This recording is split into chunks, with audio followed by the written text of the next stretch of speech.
ንጉሱ ለህብስት ደረሰላት። ንጉሱ እንግዲህ ውጭ ላይ ወጥቶ ህብስትን በመፈለግ ላይ እያለ የመኪናውን ታርጋ ሲመለከት በጣም ደንግጦ ነበረ።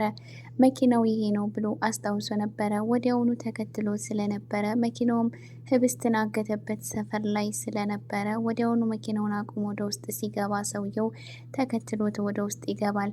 በዛ ላይ የለበሰው ልብስ ጥቁርና ፊቱንም ተሸፍኖ ስለነበረ ንጉሱ ህብስትን ያዛት ይሄ ነው በማለት እርግጠኛ ሆኖ ነበረ። ተከትሎም ወደ ውስጥ ሲገባ እንግዲህ ህብስት ላይ ሽጉጥ ደቅኖ አሁን ይሄ የመጨረሻሽ ነው በማለት ሊተኩስባት ዝግጅት ላይ ያለ ንጉሱ ሲመለከት በያዘው ዱላ ጭንቅላቱን ብሎ ይጥለዋል። ህብስትንም ከታሰረችበት ፈቶ ይዟት ይወጣል። ንጉስ እንግዲህ ህብስትን እንደወደዳትና ተሷ ተለይቶ መኖር ለሱ በጣም እንደከበደው ለታፈስ ሲነግራት ነበረ። ታፈስ እንግዲህ በአምላክ ህብስትን እንደሚወዳት በደንብ ስለምታውቅ አሁን ላይ ደግሞ ንጉሱ ይሄንን ነገር ሲነግራት ታፈስ እንግዲህ መጫረሳቸው ነው፣ ሁለቱም ህብስትን ከወደዷት ከበአምላክ ጋር ይጋደላሉ በማለት እያሰበች ነበረ። አሁን ላይ ህብስት ከበአምላክ ያጣችውን ነገር ከንጉስ እያገኘች ነው። ስለዚህ አብነትም ደግሞ ህብስት አማራጭ እንዳላት አንተ ደግሞ ምንም አይነት አማራጭ እንደሌለ እየነገረው ነበረ። ስለዚህ ፍቅርህን ለህብስት ልትነግራት ይገባል ብሎታል ከዚህ ቀደም። አሁን ላይ በአምላክ ከዚህ ቀደም ህብስት ጠፍታ በነበረበት ጊዜ በእኔ ምክንያት ነው፣ እኔ ፍቅሬን መግለጽ ነበረብኝ፣ አንድ ጊዜ ብቻ ላገኝሽ እያለ ነበረ። አሁን ላይ ደግሞ ስትመጣ ምንም አይነት ነገር መናገር አልፈቀደም ነበረ። አሁን ድጋሚ ህብስት ተይዛ ስትጠፋ ከኔ ጋር የሆነ ነገር በተፈጠረ ጊዜ እሷ ትጠፋለች እያለ ራሱን እየወቀሰ ነበረ። ቢሆንም ግን ምናልባት አሁን ላይ ህብስት ከታሰረችበት ስትወጣ በአምላክ ፍቅሩን ሊገልጽላት ይችል ይሆናል። ነገር ግን ንጉስን በሌላ በኩል ስለወደዳትና እሷን ብሎ ከገጠር ድረስ እንደመጣ ነገር ግን ታፈስ ከዛ የመጣው እኮ ከሰው ጋር ላለመጣላት ነው። አሁን ላይ ደግሞ እዚህ መጥተህ እንዴት ነው ከሰው ጋር ለመጣላት ራስህን እንደዚህ አይነት ነገር ውስጥ የምትከተው እያለችው ነበረ። ንጉስም እኔ ማንንም ሸሽቼ አልመጣሁም፣ እዚህ የመጣሁት ህብስትን ብዬ ነው። ለእኔ በጣም የከበደኝ ከሷ ተለይቶ መኖር ነው ብሏታል።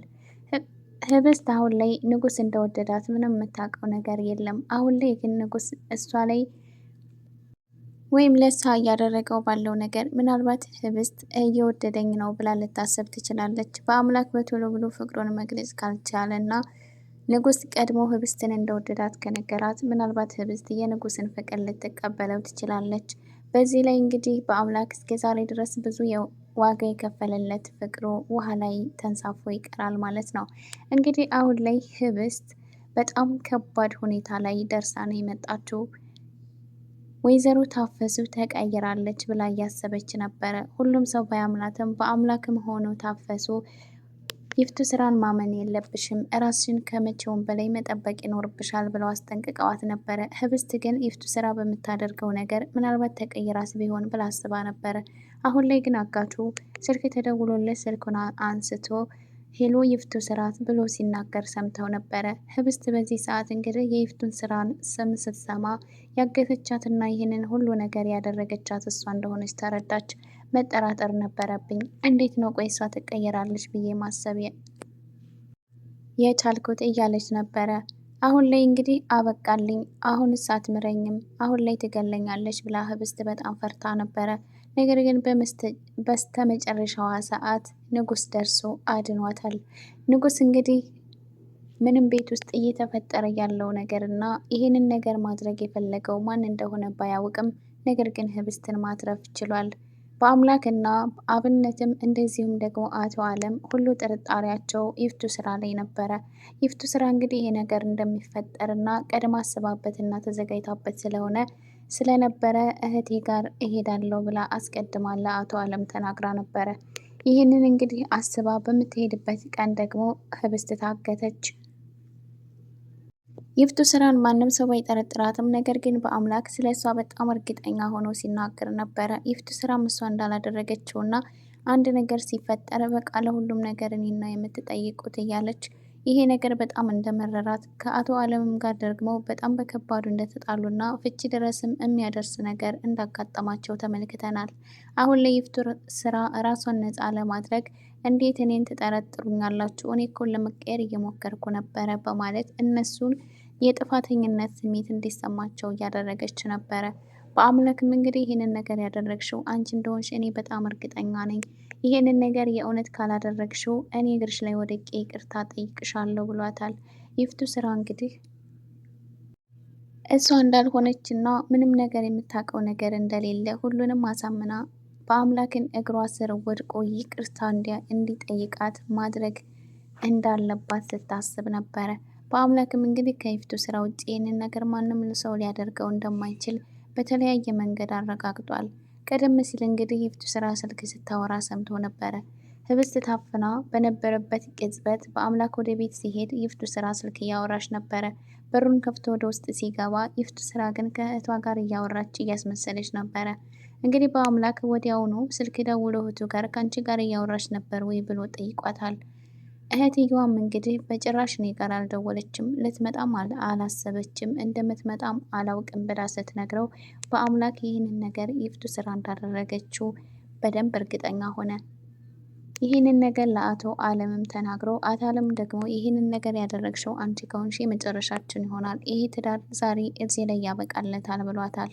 ይፍቱ ስራም ደግሞ እሺ በዚህ ነገር እኔም እስማማለሁ ብላ ራሷን ነፃ ለማድረግ በሁሉም ነገር ላይ እነሱን ተጠያቂና ራሷን ነፃ ለማድረግ እየሞከረች ነበረ።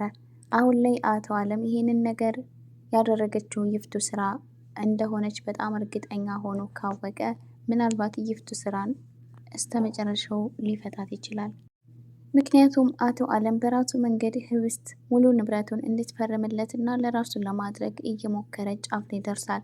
አሁን ላይ ከአብነት ጋር ለመጋባት ህብስትም ሆነ አብነትን ሁለቱ ተስማምተው የጨረሱት ጉዳይ ስለሆነ በዚህ መካከል ደግሞ ይፍቱ ስራ ይህንን ነገር ማድረጓ ለአቶ አለም ስራውን በጣም እያራዘመበት እና ወደኋላ እያጓተተበት ስለሆነ በጣም ተበሳጭቷል። መቼም ለህብስት አስቦ እንዳልሆነ ሁላችንም እናውቃለን። ነገር ግን በመሀል ህብስት ላይ የሆነ ነገር በተፈጠረ ቁጥር ህብስት በጣም ስለምትረበሽ እና እንደዚሁም ደግሞ ቀናቶች ስለሚቆጠሩ አቶ አለም የሚፈልገውን ነገር ለማግኘት ጊዜው በጣም ስለሚራዘምበት ይበሳጫል። አቶ አለም አሁን ላይ ህብስት ወደ ቤት ስትመጣ አብነትን አግብተ በቶሎ ከዚህ ቤት እንድትወስድልኝ ይፈልጋለሁ በማለት አብነትን ሊነግረው ይችላል። አብነትን በዚህ ሀሳብ ተስማምቶ ህብስትን ከዛ ቤት ውስጥ ለማስወጣት ሊሞክር ይችላል። እንግዲህ ሁሉም ተመካክረው የወሰኑት ውሳኔ ቢሆንም ለህብስት ትልቅ ችግር ይዞባት ሊመጣ ይችላል። ምክንያቱም አሁን ላይ ንጉሱ ህብስትን ከወደዳት ከአብነት ጋር ደግሞ ሊጋቡ እንደሆነ ሲያውቅ ምናልባት ንጉሱ ለአብነት ያለው አመለካከት ሊቀየር ይችላል። እንግዲህ ንጉስ አብነትን ምን ያክል እንደሚያከብረውና እንደሚወደው ተመልክተናል። ቤቱም ተጠግቶ እየኖረ ስለሆነ ለሱ ትልቅ ክብር አለው። አሁን ላይ ግን ህብስትን ከእጁ ፈልቅቆ ሊያገባት እንደሆነ ሲያስብ ምናልባት ለበአምላክ ጥሩ አጋጣሚ ሊሆን ይችላል። ህብስትን ሊጠብቅለትና በኋላ ደግሞ አሳልፎ ለሱ ስለሚሰጠው ይሄ ነገር ከንጉሱ ወጥመድ እና ከንጉሱ እጅ ሊያወጣለት ይችላል። ንጉሱ ህብስትን እንደወደዳት ማንም ሰው አያውቅም። አሁን ላይ ግን ታፈስ አውቃለች። ታፈስ አሁን ይህንን ነገር ስታውቅ በአምላክና ንጉስ ይጋደላሉ። ከጸብ ሸሽቶ ቢመጣ እዚህ ደግሞ ሌላ ጸብ እያለች ራሷን ትልቅ ጭንቀት ውስጥ ከታለች። ቢሆንም ግን አሁን ላይ ታፈስ በአምላክ ህብስትን እንደሚወዳትና ህብስትም ደግሞ በአምላክን እንደምትወደው ሁለቱ እንደሚዋደዱ ለንጉስ ትነግረዋለች። ንጉስ ግን ሁለቱ አንድ ቀንም ሲስማሙ አይቷቸው ስለማያውቅ በጭራሽ እሱ አይወዳትም። ሁልጊዜ ሲያመናጭቃት ሲሰድባት ነው የማየው እና ደግሞ ከወደዳት ይህንን ነገር አያደርግም ብሎ ያስባል። እንግዲህ ንጉስ ቤት ውስጥ እየተፈጠረ ያለውና ቤት ውስጥ ያለውን ሚስጥር ምንም የሚያውቀው ነገር ስለሌለ ከላይ የሚሆነውን ነገር ብቻ ስለሆነ የሚመለከተው በአምላክ ደግሞ ለህብስት ጥሩ ፊት ስለማያሳያት እና ሁልጊዜ ስለሚያመነጫጭቃት ይወዳት ስለማይመስለው አሁን ላይ እኔ ህብስትን የግሌ የራሴ ያደርጋታለሁ ብሏል።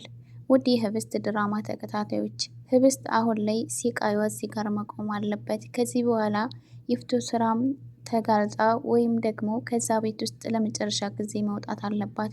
ህብስትም ደግሞ ከዛ ቤት ውስጥ ራሷን ሆና ወደምትኖርበት ቦታ ላይ መሄድ ይኖርባታል። ህብስት በጣም ብዙ መከራና ስቃይን እያሳለፈች ነው። ነገር ግን ደግሞ ይህንን ስቃይና መከራ የሚያደርሱባት ሰዎች ምንም ነገር ሲሆኑና ሲጋለጡ አላየንም። ስለዚህ የህብስት ስቃይ እዚህ ጋር መብቃት አለባት። ለዚህ ቻናል አዲስ የሆናችሁ ላይክ፣ ሰብስክራይብ በማድረግ ቤተሰብ ሆኖ ቤተሰብ የሆናችሁ ከልብ እናመሰግናለን። በቀጣይ ቪዲዮ እስከምንገናኝ ሰላማችሁ ይብዛልኝ።